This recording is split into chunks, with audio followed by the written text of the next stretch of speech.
Hey guys, and welcome to another teardown video. If there's something wrong deep in the guts of your J3 2017, stick around and see how to get to it.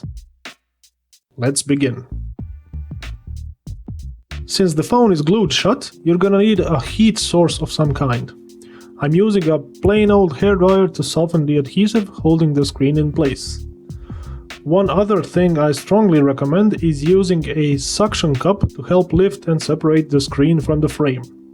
I found this tool online for just a couple of bucks and it does the trick. Start separating the screen at the bottom of the phone as the ribbon cable attaching it is further up, which you'll see in a minute. I've actually opened this phone before, so the adhesive has lost quite a bit of its power.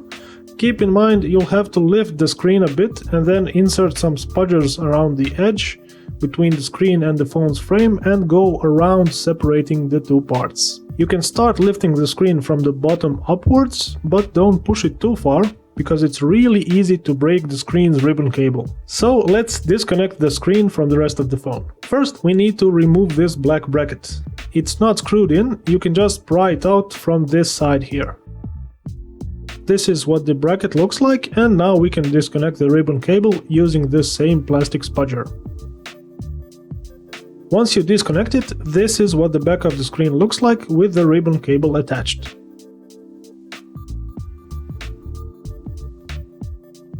You'll find the black adhesive tape is still quite sticky. Depending on what you're doing, you can try to keep it and reuse it. Just make sure to straighten it out before you put the screen back on. Next, we need to deal with the screws. You can see 4 along each edge, one next to the screen connection point, but there are also more underneath the adhesive around the edges. I've already taken them out, but you can see the holes here, one in every corner of the frame and 2 by the home button.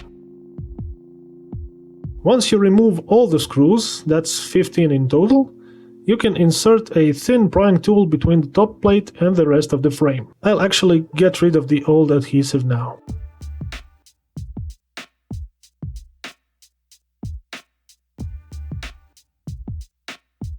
There's a series of clips along the edge holding the two parts together, so go around and release all of them.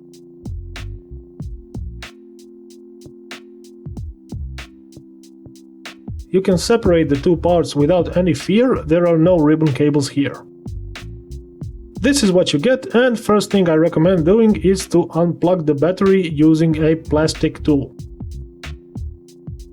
Let's move along. This back cover still has a couple of things attached to it. Here we see the speaker, which you can just pry out.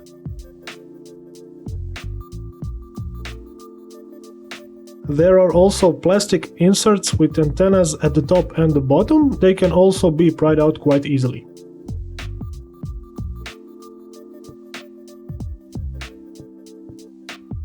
We still have the power and volume control buttons attached together with their ribbon cables, which have gold contacts. Please be very careful when removing them, as they can also break quite easily.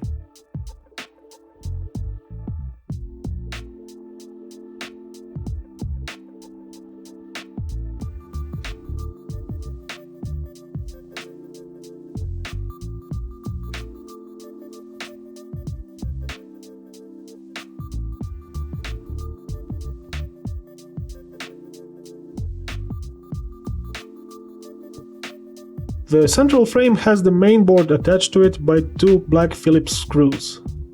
When you remove them, disconnect the 3.5mm jack assembly and carefully lift the main board, looking after the battery and headphone jack ribbon cables.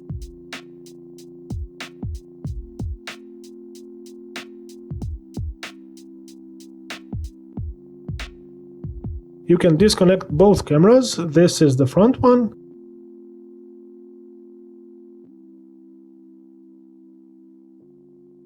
And this is the main one.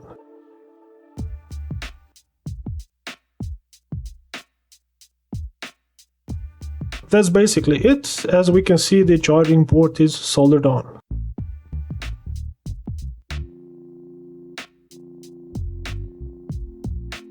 The headphone jack shares the connection with the microphone, so be careful not to pull too hard before you lift it from the frame. It's glued quite well.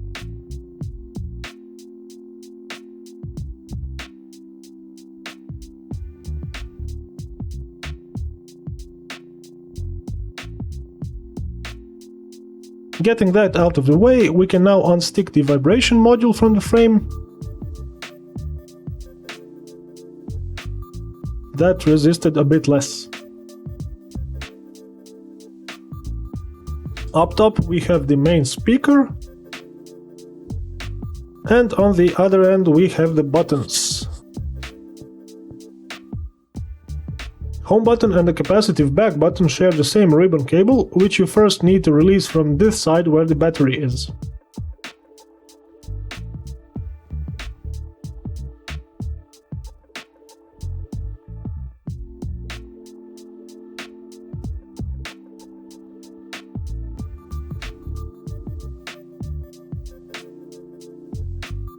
The top plastic button snaps into place here, so we need to slide it to make it unsnap, and we can now remove it. Now we can lift the whole ribbon and pull it out of the frame.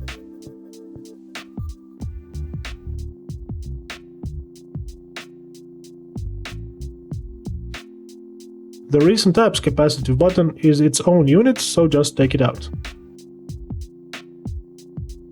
What is left is the battery, and what I've realized a bit too late is that this here is the surface of the battery itself, since there is a hole in the middle frame, so you can apply pressure from the back side of the battery. Be extra careful not to puncture, bend too hard, or damage in any way any battery you ever work with. Eventually the battery will become free, and that ends this teardown video. To put your phone back together, just reverse the steps. I decided not to show that part of the process, so the video won't be unnecessarily long, but if requested, I can make a reassembly video. I hope this tutorial was helpful. Stay subscribed for more stuff like this, and until the next video, goodbye.